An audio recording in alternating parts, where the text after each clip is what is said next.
Welcome to the Goddesses of Social Work podcast, hosted by Renita Ray Davis, licensed clinical social worker, board-approved social work clinical supervisor, and facilitator of the Goddesses of Social Work supervision community. Join us as we travel through the social work journeys told by the Goddesses of Social Work community members, past and present, as they make their way toward clinical licensure.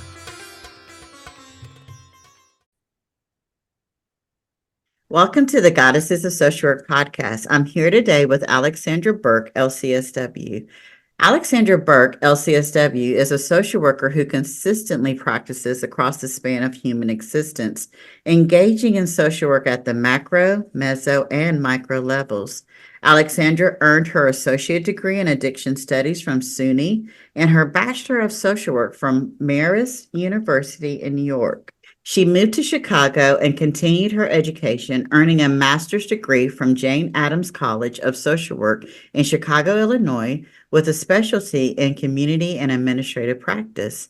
Alexandra has clinical and administrative experience in both the nonprofit and corporate sectors, working in human services, but also in human resources, administrative management, and consulting. She considers herself a student of life who strives to learn something new every day. She is respected by her colleagues for her collaborative approach to treatment, her direct, unique, and creative interventions with clients, and her ability to speak truth respectfully to power. Alexandra enjoys spending time with her family, traveling, and surrounding herself with good friends with whom she can share a laugh. Alexandra's hobby is advocating for common sense reforms to policy in the areas of mental health and education. Welcome to the show, Alexandra. Thank you so much for having me. I feel really honored to be able to talk about social work and talk about the things that matter in social work. I'm so glad you said yes. I really am. Alexandra, I love the hobby listed in your bio, advocating for common sense reforms. How would you explain what common sense reforms are? Well, what's the thing that common sense isn't very common anymore? I'm a girl who asks questions. I ask questions, and when things don't make sense, I ask more questions, which makes people either annoyed by me or like me. So, for example, um, one of the things that I would advocate for is, at a meso level, is we have lots of technology in teaching our kids. We need to teach parents how to use the technology if they're not familiar with how to navigate those things, because otherwise there's a disconnect, right? It's not, somebody didn't intentionally not include that, but I think it takes different perspectives and suggestions to create the best possible outcome.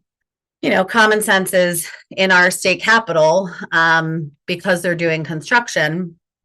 There was a decision made that the Senate floor was going to be closed and relocated, which means because of the pandemic, no one in my state has been able to observe the proceedings of the Senate in person because nobody planned a spot for we the people. That's kind of an issue for me. When it comes to chronic truancy, one of the things I've done with our state education is kind of challenge them a little bit about, help me understand your goals about chronic absenteeism, because we collect so much data that if you're just looking at days absent, that is not giving you the cross section of people you want. You want days absent, grades, behavioral referrals, right? You want to look at that cross section of kids because that's who you want to target your interventions to. Kids who aren't showing up for school on a particular day, or maybe they have 26 absences. How do we know that they weren't on a 10-day vacation with their family? Because I think spending time with your family is important. How do we know that they don't have an illness in the family, right? So I just think it's a matter of asking questions when things don't make sense, And I'm fortunate enough to have a husband that supports me in, being able to ask questions, even though sometimes he wants me to ask them a little right and to less people. So I mean, that's to me, that's what common sense is, why do we have an attendance requirement for, you can't miss more than 5 days of classes in your driver's ed, but if you have COVID, you have to stay home for 5 days and then you'll fail your driver's ed class. Like those are the kinds of things that don't make sense to me, right? So advocating for after school programming in the schools. We're talking about how childcare is an issue in this country. Guess what? If we have schools and after school programming, we make up the education gap, we increase the strength of communities, and then we have a childcare option. Because in my perspective, while 0 to 3 and Head Start is important, if the 5-year-old is home watching themselves after school, we're not doing the right things. We're not targeting all of the things we need to target.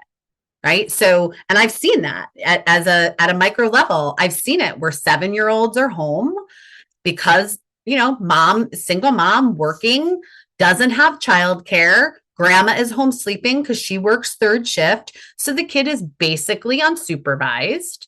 That's not a plan for success for a kid or a family. So those are the kinds of things that, I get really passionate about. I think, we talked about how, to me,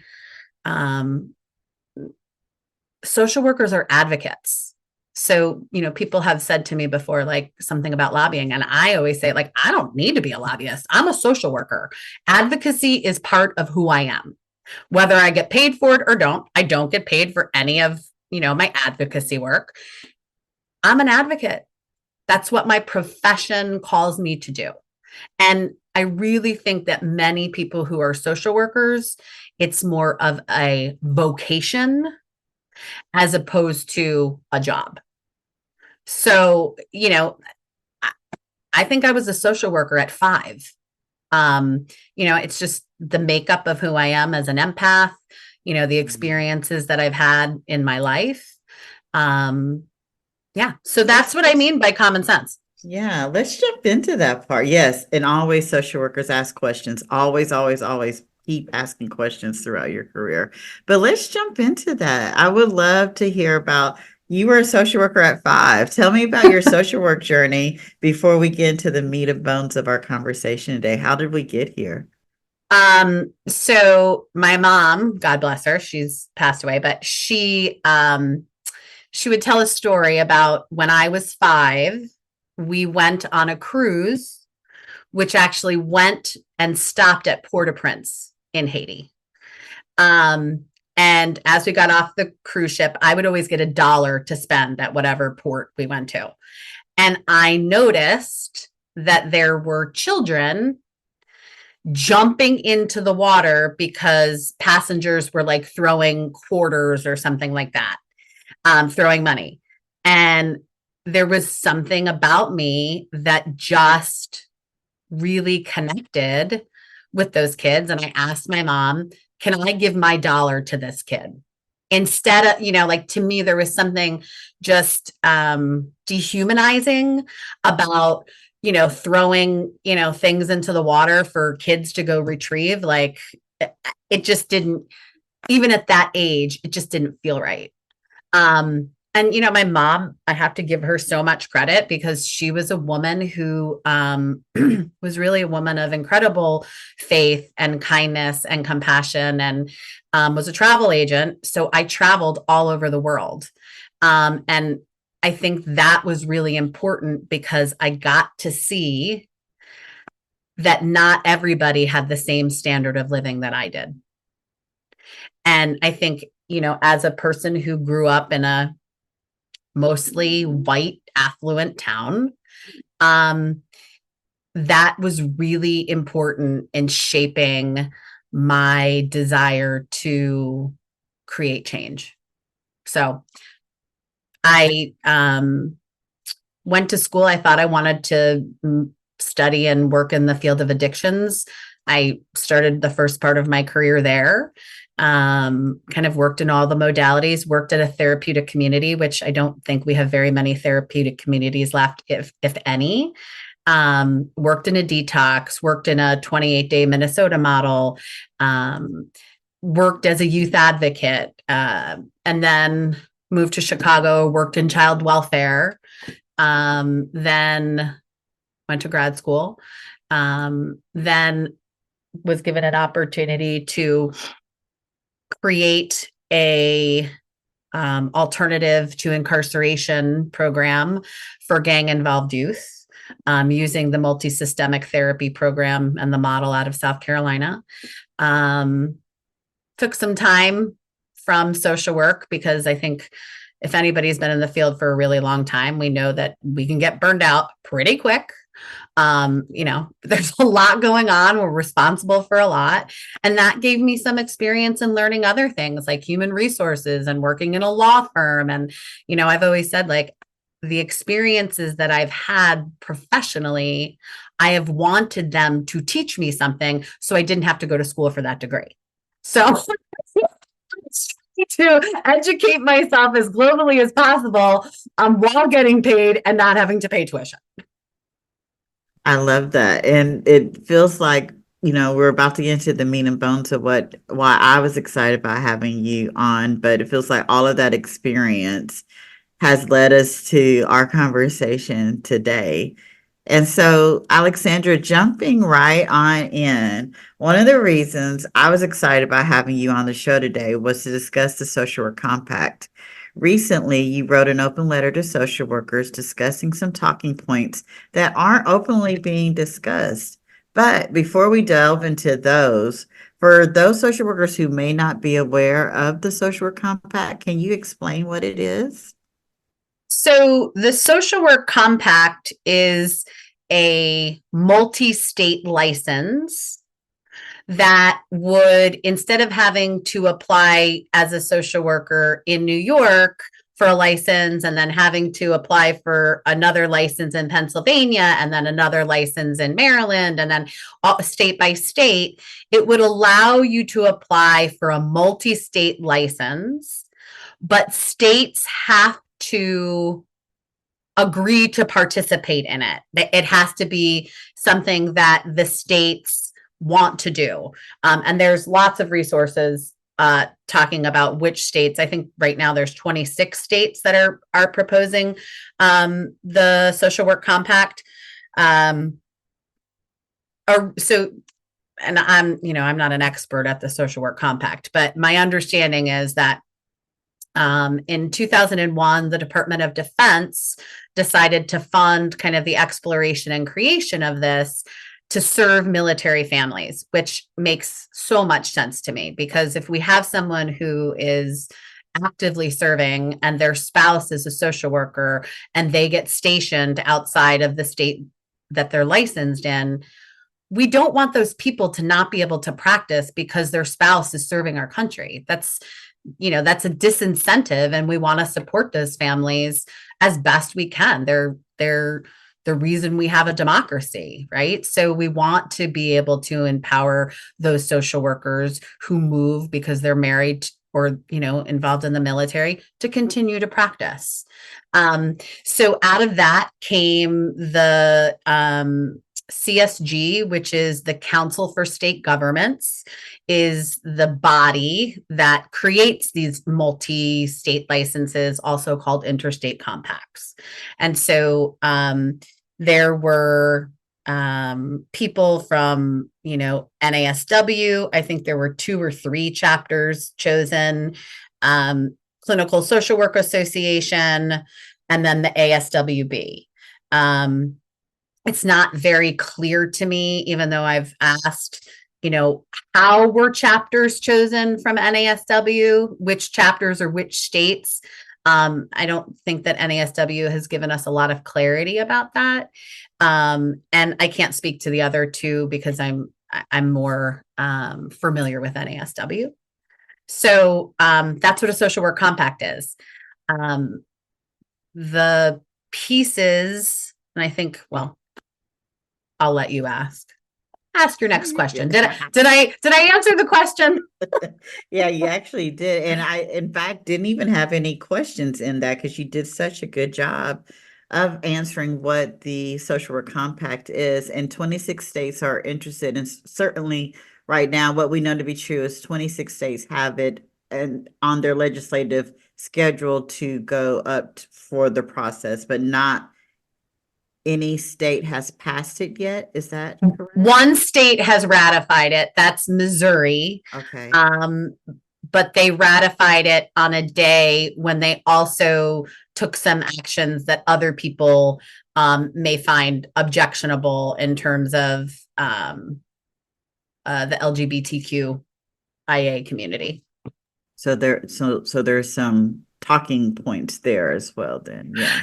And that is not something that I'm well versed in. I'm not super familiar with Missouri. I don't even know how to follow my own pieces of legislation in my state. I'm working through that process because it seems very complex. And I think that's, one of the things we talked about is like, what are the barriers for people practicing? Bureaucracies and bureaucrats that don't really want us participating aren't giving us seats at the table or even seats in the room. I think it can be complex, and I'm a complex problem solver. I love looking at, that's what we do as social workers. We look at systems, right? We look at either the system of an individual, if it's micro, the system of a community, if it's meso, maybe even the state, and then the macro piece, right? What's going on, nationally, and now even to some degree, what's going on internationally, right? Because we know that we're an interdependent planet. So in terms of, I think one of the things you had said is that I had originally stated that I was for the compact, and I was, and here's the reason why. I see college kids. I have college kids, and I have had a few college kids who came to me, and I had been working with them for, 2 years before they went away to college. And so under the emergency declarations for COVID, I was able to treat them across state lines until December 31st of 2022. And then as of that time, I could no longer treat them. That felt wrong to me. And I think it puts, both legalities and ethics in opposition, because we can't abandon our clients, but we're also not able to see them across state lines if we're not licensed in that state, unless the country decides we can, because we were able to do all of these things when it served the greater need. We still have a mental health pandemic. We have an epidemic of loneliness. So the only thing that has changed is the bureaucracy and the bureaucrats who will not allow us to continue this work the way that we did under the emergency declarations. And so that's why I was in favor of it. I was like, okay, I don't have to worry about, seeing these kids who are going off to college who then struggle. And it's not reasonable for them to drive 3 hours to see me every week. And it's not necessarily, we know that mental health is overcapacity to some degree. So me saying to a kid who's going to Iowa, well, why don't you find a therapist there? I'll wait on a waiting list for 6 months. So it just didn't feel good to me in terms of continuity of care, abandonment of clients. But, my hands are tied legally in terms of not practicing in a state that I'm not licensed in. So that's why I was for it, because I do understand that it reduces the barriers to access. The reason that I started to really think about it and dissect it was because there were just too many pieces that no one was talking about. So I feel like we have been given a pro-con list by our social work associations, our professional associations, that has no cons. That's not a pro-con list. That's a sales pitch, right? So if you're not giving us a balanced picture, that's not helpful to me, right? Because social workers are overburdened, we're underpaid, we don't have a union, we don't have people who necessarily look out for us in the way that I would want them to, right? And so that's why I spoke to an attorney, I spoke to a liability company, I spoke to a professor. I mean, I spent money and time to try to fully understand this issue. And then I wrote something about it because I'm like, if I'm going to spend the money, I'm not just going to like leave this knowledge here with me. Like, let's tell everybody. Give me a bullhorn. Like, let's tell all of the social workers. I just think it's a matter of educating ourselves, right? And that can be really hard when you have a caseload of 40 and you're coming home to 2 kids who have to go to badminton and theater practice, right?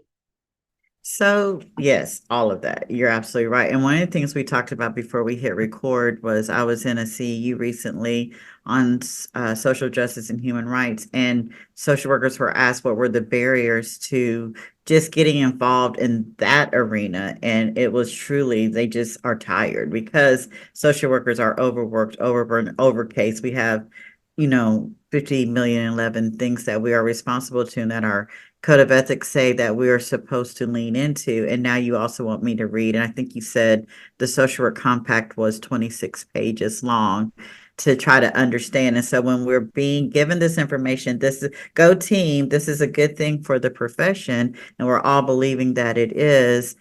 I'm so glad that you put in the time and effort and money to find out what the pros and cons were. And so I would like to keep it balanced. What were some of the pros? And then will you talk about, since Sure. we have not heard about the cons, do you mind sharing what the cons were as well? Sure. So the first thing I have to say is, I think this is a great example of how social work works because a professor provided me with an analysis that her students had done, right, as a macro assignment, which then I read and I was like, wow, these are great points. And then I started thinking from the clinical perspective, from the micro perspective, okay, how does this affect me as a clinician? Right. And so I have to say that if it hadn't been for that professor and it hadn't been for those students, because it doesn't matter how long you're in the field, you have something valuable to say. You could be in the field for 2 days. If you have insight, share your insight. I also want to say my attorney is a saint because I call him all the time and ask, like, what do you think about this? What do you think about this? Because I'm not an attorney. I'm not going to read 26 pages of legislation. I don't have the time or the bandwidth to do that. I did read a fair amount of the compact. And so here's what I would say are the pros. I think the pros are it minimizes the CEU tracking, which can be arduous, right? If you're licensed in 5 states, keeping track of what's for this one and what's for that one. I think it does reduce some barriers. Other than that, I'm not so sure. Like, I think the interstate practice and the ability to increase bandwidth is great. I think when it comes to serving military families, I support it 100%. We should fast track anything that has to do with a spouse who is a social worker of a person who is active duty. That's my personal opinion. When it comes to the cons, as a social worker, I think in terms of how do we inform our clients, right? How do we help them self-determine, and how do we ensure that that we are obtaining informed consent? So part of what this was for me is I didn't really feel, based on what I was seeing from our professional associations, that social workers were being given the information to have informed consent to participate in this, right? Like, if you sell me a house or if you show me a house that has all new fixtures and it's really beautiful and all new walls and painting, but there's termites in the rafters, that house doesn't look so good, right? So I think it's really about the pros and the cons, a balanced message. So for me, the ability to navigate that some states, especially around like the hot button trigger issues, whether it's women's rights, whether it's gun ownership, whether it's duty to warn, the state that I'm in has 100 laws governing confidentiality. That's why I have a great attorney. 100 laws. I can't keep track of them. I went to school for social work, not for law. So I go through my informed consent for treatment with him. He helps me figure out. Some clients say, minors' records are protected at the age of 12. Other states do not have that. So to me, I saw it not just as a policy issue, but really as a practice issue, right? So if you're in a state, and what the compact says is you are bound by the laws of the state that your client is residing in, right? So if I'm in the state that I'm in and there's a red flag law, but I have a client who's in Maine where there's yellow flag laws, I have to be aware of that, and I have to be able to explain that to my client. Here's the other piece. There is not infrastructure in place, and this to me, I think, is one of the most serious clinical issues. There's not infrastructure in place that if your client is in an emergency, you can call 911. Because if I call 911, it's going to ring down the street. It's not going to ring in Maine. So that to me is a piece that we kind of have overlooked. And I'm sure that there are social workers who hold licenses in various states now and maybe have their own way of figuring that out. But I just thought that was something for other social workers to just kind of be aware of. I'm not trying to sway people one way or another about supporting the compact. I'm saying this is what I have learned. I encourage you to ask some questions, do a little research, and then based on what you're hearing or seeing, form an opinion, and then contact your legislator and tell them whether you support it or not. Because, it's a big change. They're not talking about doing it in phases, which, I've been at some companies who have decided to make some big changes, like to their technology operating systems all over into the whole company, and it didn't go well. It didn't go well when the phones were down for 4 days. So I think a phased approach helps us to see where our blind spots are. And, I know we didn't pre-talk about this, but I'm going to ask, and if you don't want to answer, that's okay. One of the concerns, I think, reading over some of the concerns or the cons that have been shared with me recently are some of these organizations that are privatizing mental health and what that could potentially look like for states that are a part of the Interstate Compact for Social Work. Would you like to speak to that? Speak to that only a little bit, because I know that it's an issue, but I also don't know a lot about it. I mean, this is what I can say. I would want my state to enact legislation that protected social workers from predatory for-profit corporations looking to make mental health care like Doc in the Box, because it's not the same. It's just not the same, and we know that, and we actually know that from people's reviews who are on some of those corporations. I got a different therapist every time. I could hear that my therapist had somebody else in the car with them. It did, so it's not the same. It's not the same level of care that I would provide. And so I think that's the other piece of it is, if we're creating a system where someone in a state who has, a lower rate of reimbursement for social workers, right?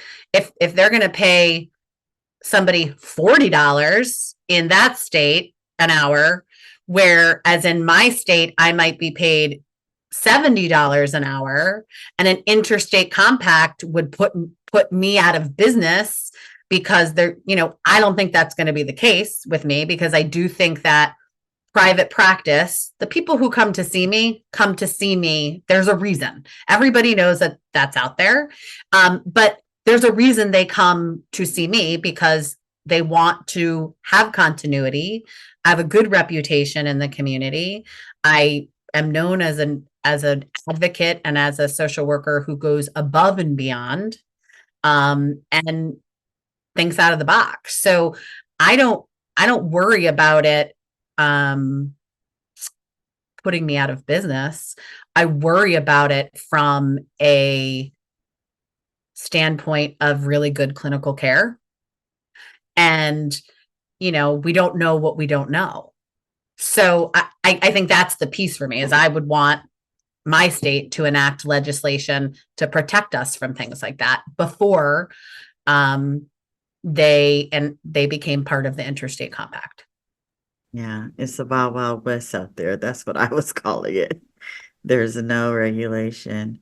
And I don't know where this question is going. But when you were just talking, happy Social Work Month, by the way. Yes, you too. Yeah, but the NASW just put out in its proclamation that social work is one of the fastest growing professions in the nation right now. And I'm thinking, as you were talking about all the up and coming social workers who are about to be in the field, and this happening right now,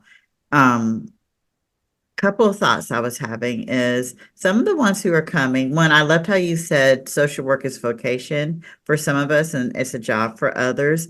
And so thinking about those this may just be a job for them. The privatization of mental health care and this compact license might be an easier way to become more successful for them, right? At a lower wage. Mm-hmm. Right? So we're going to undervalue people who are already undervalued. That doesn't sound like a winning combination for any social worker. Like that, I mean, truly, people pay for what they value. So if you value me $35, you are wanting somebody else. That part. And you might have somebody in the car with you while you're getting it. Or not have the same clinician the next time. I think expansion of services and expansion of mental health is critically important, but it's also critically important to do it right. Right? It's just, it's if we were creating a building, we wouldn't just throw a bunch of cinder blocks together in a year and be like, oh, we have a building now. We would have an architect. We would put it out for bids. We would do all of this stuff. And the compact is not something that I will be applying for.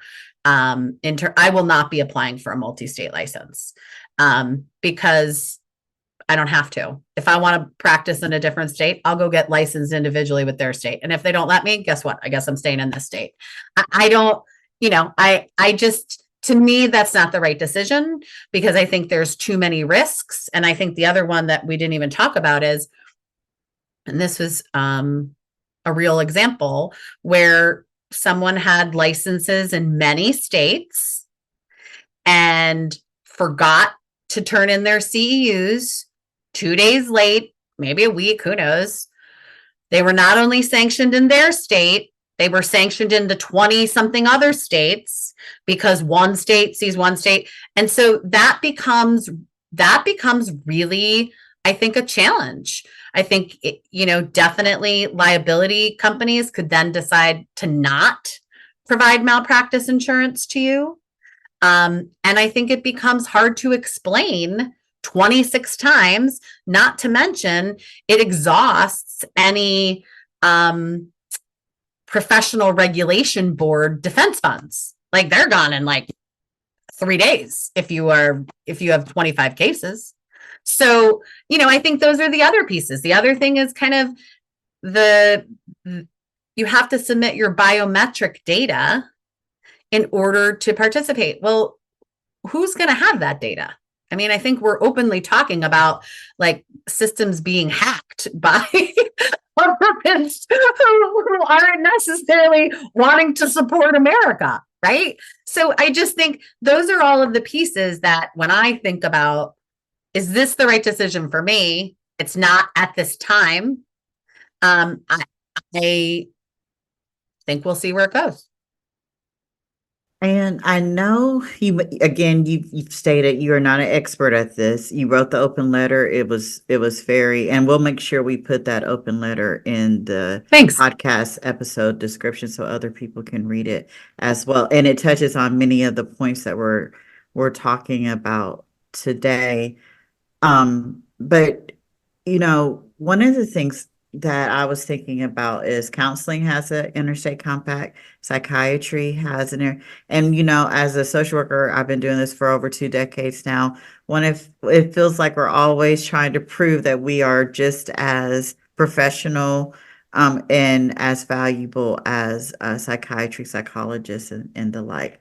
How does our social work compact differentiate from the counseling and the SIPAC, and they seem to have successfully created theirs? I don't know. I mean, that's the real answer is it took me enough to try to go through our proposed compact. I could not even look at SIPAC. The nurses have one. What I heard or what I saw is that now because of SIPAC, some employers in SIPAC states are requiring different things of their employees. So for instance, if you have a standard consent to treatment, now you really have to tailor that for all of the different states based on the different states' kind of confidentiality laws or duty to warn or those kinds of things. So I'm not a good person to ask about that. And I don't know anyone personally who holds an interstate license.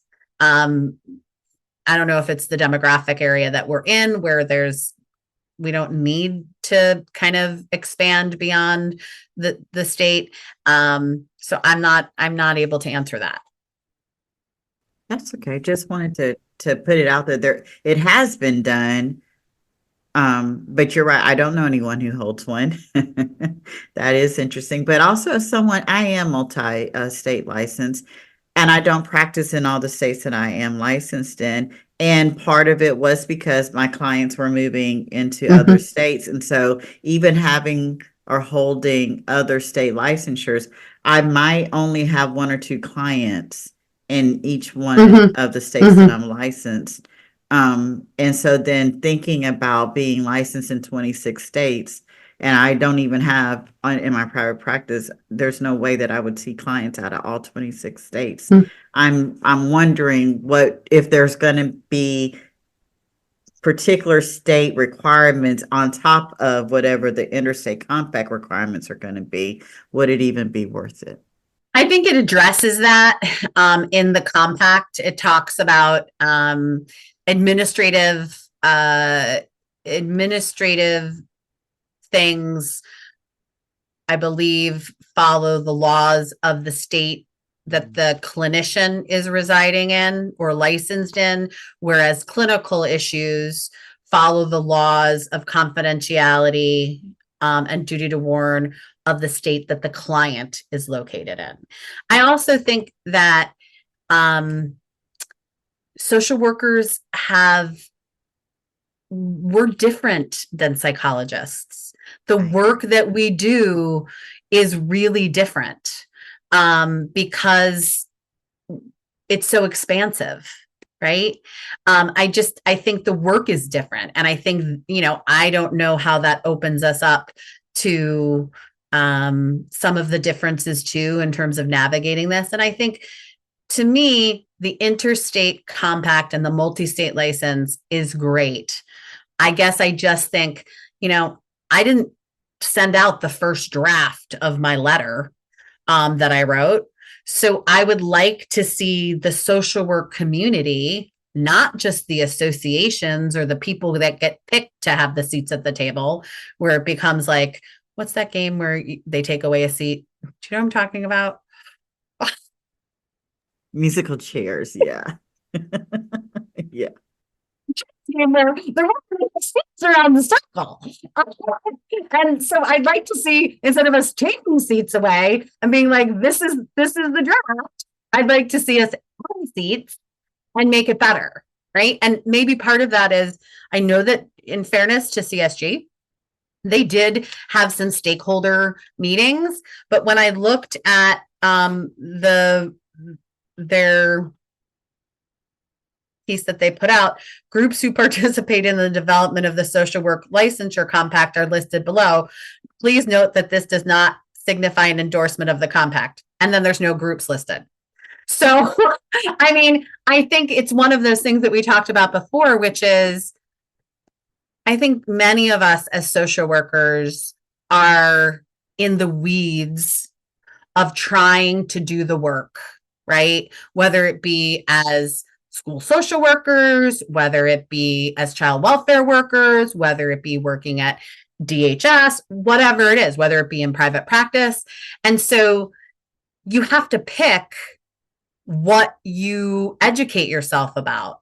And sometimes there's no room to pick that because I have to educate myself about my kid's badminton schedule, right? And so I just think for something that is so important, I have concerns about like running with the first draft. I think we need more input. With that being said, I think we have an excellent opportunity to support military people by trialing it with them, right? And giving them as much support as possible in terms of the multi-state license and making sure that it works, and then seeing the blind spots and saying, okay, this is something we can change. This is something we can fix. This is something we can improve. That's just my thought. I love it. And that's why you're here, to tell us your thoughts. I'm also curious, why do you think all of a sudden, I've been doing this for 24 years, this will be my 24th year. Why do you think all of a sudden an explosion of 26 states are pushing this legislation right now? And you may not have that answer. Well, I can tell you what my gut says. What? My gut says that it's either about politics or money, because that's usually what it boils down to. I didn't learn that lesson until I was like 45. When I was like, oh, it really is all about power and money. Oh, okay. But I would be willing to bet that it isn't necessarily, and I'm not saying that's about the Department of Defense. I think the Department of Defense honestly wanted to support spouses of active duty. But I think my gut says it's about politics, money, or power. So, I can't say for sure. I'm not in the hearts and the minds of those people, but I will not be applying for a multi-state license until I have seen how it works in practice first. I hear you. you're so involved on the macro level as a clinical social worker. And I just want to acknowledge that, right? Thank Because you. I've been talking to some clinical social workers who do the macro work, and I know we do that work for free. Mhm. We don't necessarily get paid for it. And so really, my last question, Alexandra, is talking to clinical social workers and, licensed master's level social workers as well, because it's going to affect all of us. What call to action advice could you give those of us that are going to be affected by this legislation? Personally, I would write your legislator if it's being proposed in your state and tell them you think we should defer action on this until after the presidential election. There's no rush. We haven't had the reality is this. If someone can wave a magic wand and we can all practice across straight lines without any need for this, we don't have to rush. Someone can wave another wand and say there's a mental health crisis epidemic. Let's implement a state of emergency for that. And guess what? We don't need this right now. So I just think it's a matter of being smart. I think it's a matter of not being afraid to disagree. I mean, I have to say, like, I have critics and I am okay with that. You don't have to like what I say. I try to be respectful in disagreement, but my husband, who is just a good guy, I think he told me that a football coach said, a man with no critics is a man with no successes. So I am okay with critics because it means that I have had the courage, tenacity, and integrity to stand up for what I believe in. And my kids see that. They do that for themselves. They do that for their friends. I learned that from my parents. My dad marched in the civil rights movement. He was 57 when he had me.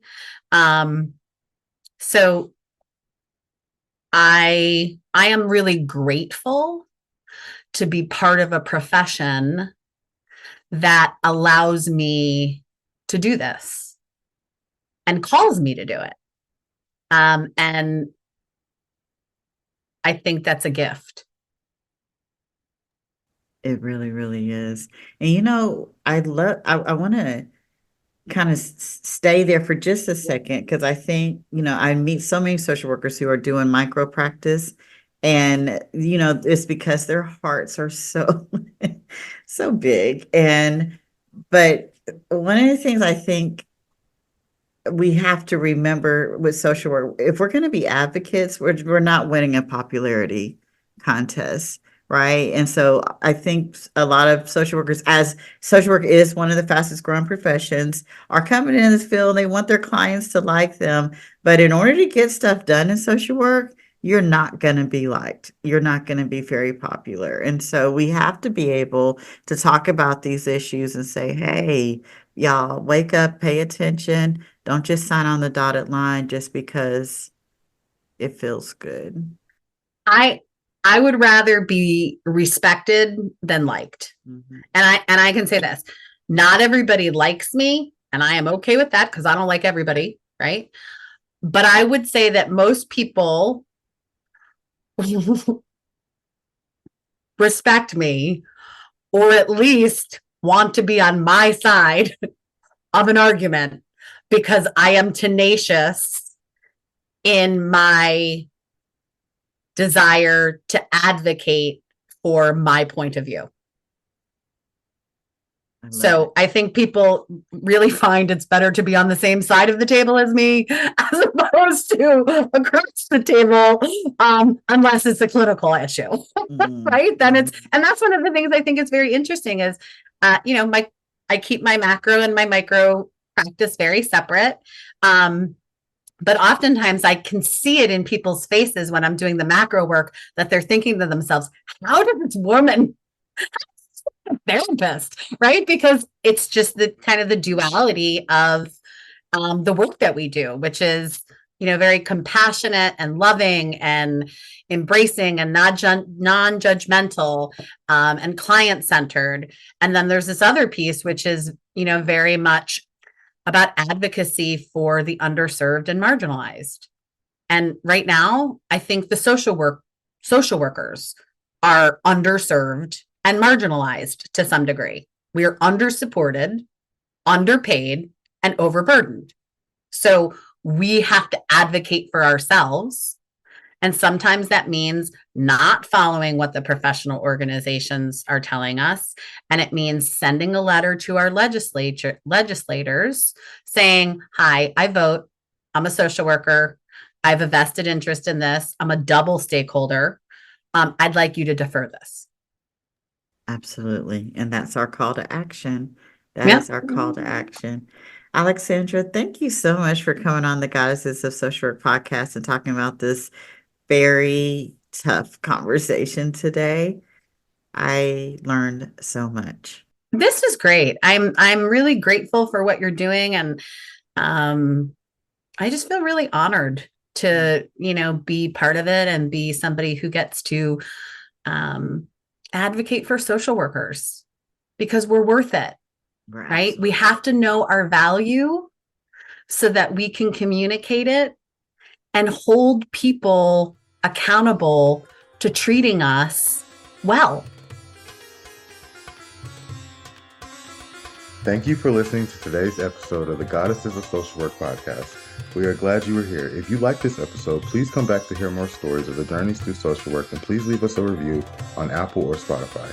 See you next time here on the Goddesses of Social Work podcast.